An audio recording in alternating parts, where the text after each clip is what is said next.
Pascal Nolibois, je travaille au service développement et innovation de Massids.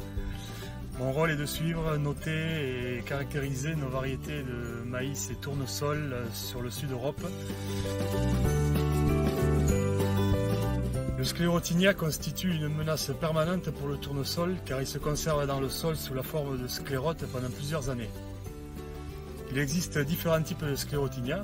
Il est donc important de préciser le type de sclérotinia dont on parle.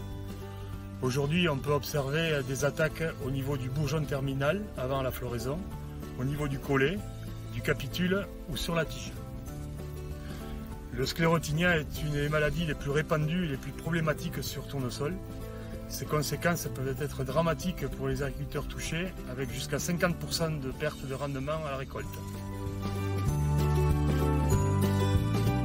Le sclérotinia présent dans le sol est capable soit de germer pour infecter les racines, soit de libérer des spores qui iront contaminer les parties aériennes de la plante de la parcelle. Certaines situations peuvent augmenter ce risque de contamination. Des parcelles contaminées dans les 10 dernières années précédentes, un sol peu ou pas drainé, un excès d'apport d'azote, une rotation avec des espèces sensibles comme le colza, la moutarde ou la fève-rolle.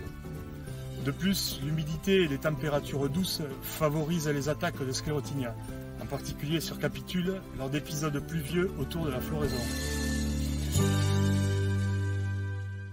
La lutte contre le sclérotinia est difficile car il n'existe pas de produits fongicides appropriés pour lutter contre tous les types de sclérotinia. Il existe néanmoins quelques solutions agronomiques pour limiter le risque de contamination, limiter la densité de semis, éviter la surfertilisation, proscrire l'irrigation pendant la floraison et éviter les plantes hautes dans la rotation et respecter un délai de 4 ans entre deux cultures sensibles ou entre deux tournesols. Aujourd'hui, la solution numéro 1 pour lutter contre les différents sclérotinia est le choix variétal avec des variétés peu sensibles.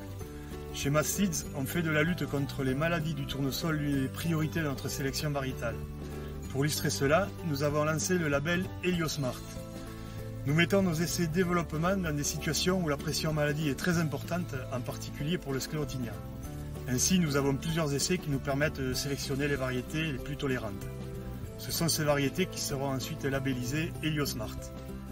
Les tournesols Heliosmart permettent donc d'améliorer la rentabilité de la culture du tournesol grâce à une meilleure tolérance aux maladies, en particulier le sclérotinia.